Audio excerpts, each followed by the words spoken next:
YouTubers? It's HarpyHunter89 and the voices in my head coming at you from the Duelist Den. And man, it has been a while since I've uploaded a video for you guys. I am deeply sorry about that. The reason that I haven't uploaded in a while is because my camera broke and I've just recently been able to get a new one. Like literally like 4 days ago I got a new one. And I figured the best way to make a comeback would be to do a ban list prediction video. So that's what I'm going to be doing for you guys today. I hope you guys enjoyed the thumbnail for this video. It was designed by my beautiful fiance, the Cosmo Queen. I'm going to try to get her in on a video extremely soon, but she is going to take a more active role in the channel, so she's designing a lot of my thumbnails and things like that for me right now. So what does need to be banned on this list? Well, obviously we do need to figure out what the best decks for this format are, and I've been doing some research into it, and I've come to the conclusion that there are 5 main decks in this format at the current moment. Those decks are, of course, Sky Strikers, Salamangreats, Burning Abyss, Dangers, and Thunder Dragons. Those are the 5 best decks going around the format right now. So what needs to be hit from each of these decks? First up is Sky Strikers. The main problem I feel with Sky Strikers is Wray. Wray can be searched from the deck. It has a graveyard ability. It can just instantly link summon any of the Sky Striker link monsters with its quick effect. I feel banning this card would completely annihilate the deck. Limiting the card would severely slow them down, but as it is still searchable and you really only need one of them to run through your combos, if you want to kill the deck, then I think Konami needs to ban this card outright. If they don't ban it, I do sincerely hope that they limit it down to 1, as it would really slow the deck down a lot. Not too much, but still a lot. The next card for Sky Strikers that I feel, if they're not going to hit Wray, will be Hayate, because it seems to be the ending link monster that most people have, as it can attack your opponent directly, and that is a very powerful effect. Now, if they hit Hayate, personally I would like to limit it, but realistically they will probably only semi-limit Hayate if they do hit it. But as I said, Wray is, in my opinion, the main problem with the deck right now, so limiting or banning Wray would shut the deck down. Salamangreats, brand spanking new deck. We just had the structure deck out for them. All their new stuff has just been released, and it's still pretty new. It's only been around for a few months, so obviously Konami is not going to hit anything out of the Salamangreat deck. Next up is Burning Abyss. I feel there's only one card that should be hit out of Burning Abyss with both Sir and Graf already limited. There's only one other optional choice. Tour Guide is limited as well, and that's a big card for Burning Abyss as well. But with those 3 cards already limited, there's only one card that they can hit to try and slow this deck down more, and that is Skarm. And if they do hit Skarm, I feel it's going to get the same treatment as Tour Guide, Sir, and Graf, and it's just going to go down to limited. For Dangers, there are 2 cards only that I think would severely shut down Dangers, and you really, in my opinion, are going to have to hit both of these cards. Now, Dangers they're older than Salamangreats, but they're still pretty new, so I'm not sure if Dangers are going to get hit, but if Konami does hit Dangers, then I feel hitting Nessie would be an obvious choice, as it allows you to search cards out from your deck. And hitting Nessie, I feel limiting it would be pretty fair, in my opinion.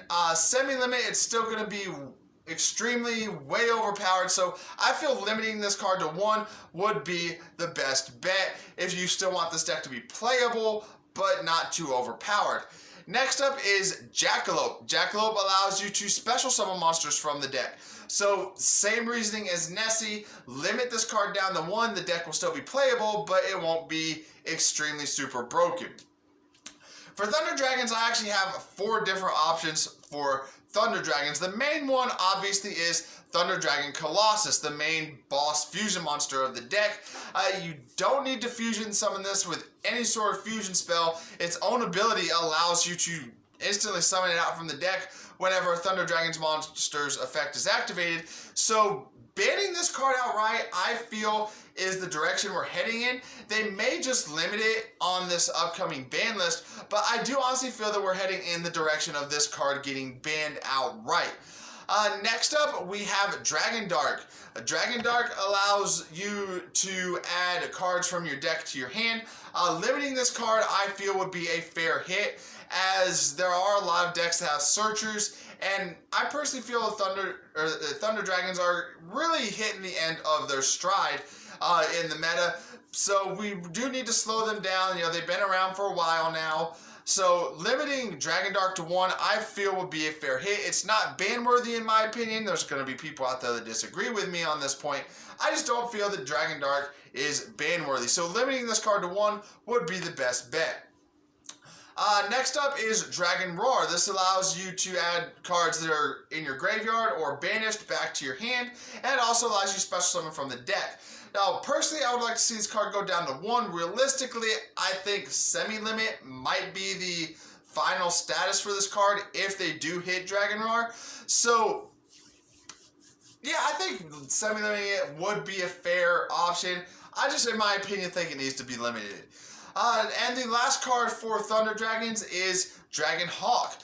Dragon Hawk allows you to special summon cards that are in your graveyard or banished, and it also has a magical mallet effect, and then it allows you to shuffle cards from your hand back into your deck and then draw that same number of cards. And you get to pick and choose which cards in your hand that you can shuffle back into your deck.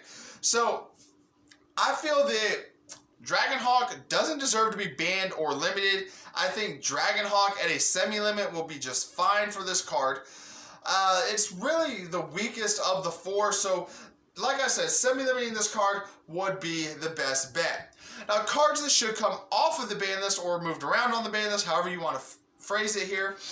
First up, Max C. Now, this has been petitioned for a long time, but I honestly feel that Max C would be okay either at a 1 or a 3, as it's a super broken card, but these days we have so many hand traps that can get around it, such as, you know, Ash Blossom, for example, and everybody's going to have Ash Blossoms these days because it's reprinted in common form in the Salamangreat Great Structure deck. So everybody has Ash Blossoms, which can stop Max C dead in his tracks. We have Called by the Grave, which can stop Max C dead in his tracks. I mean, there's just so many ways to get around Max C these days that having it still banned really isn't necessary. So, realistically, I think Konami might bring it back to 1. Personally, I think it needs to go back to 3. Next up, Harpy's Feather Duster. I'm hoping that this gets bumped back to limited status. The OCGs had it limited for a while, and yeah, the TCG and OCG lists rarely ever go hand in hand on their hits, but this card's been banned for so long. At the very least, Konami could, you know, take it off the ban list for, you know, 1 season and then put it right back on if it's still a threat. Next up is Book of Moon. Book of Moon is currently limited in the TCG, and I feel that there's really no need for it to be limited. I feel this card could go back to 3 right now, and the reason I say that is because these days most decks rely heavily on their Link summoned monsters, and Link monsters can't be switched to face down defense position, so Book of Moon isn't going to work on them. Now, while it is true you can still Book of Moon your opponent's main monsters, or main deck monsters, and stop them from Link summoning outright, odds are that that's rarely ever going to happen with the massive swarm abilities that a lot of decks seem to be able to do these days. Like, you know, Salamangreats can swarm, Burning Abyss can swarm, there's just a whole lot of decks that can really swarm the field, so flipping one monster face down isn't really going to do a lot of damage. And the last card I have is Final Countdown, going from limited to semi-limited. Now, before you all judge me on this, gotta think about it. How many duels really last for 10 of both players' turns these days? Not a whole hell of a lot. So even completely unbanning Final Countdown to 3, it's not really going to make a big difference considering how quick most duels go these days, because usually by either player's second or third turn, the duel is usually over. So Final Countdown is just way too slow of a card to really do any damage in the current way the game is played. But anyway, those are my thoughts on the ban list and what could come off the ban list and what could get put back on the ban list. I'd like to know what you guys think. could be put on the ban list or taken off the ban list, whether you agreed with my decisions or not, down in the comment section below. As always, guys, make sure that you like this video, subscribe to the channel, and follow all the social media accounts which are linked down in the description box below so you can stay up to date with everything happening here at the Duelist Den. And until next time, this is HarpyHunter89 and the voices in my head. Just want to say Yu-Gi-Oh! Is not just a game. Yu-Gi-Oh! Is life.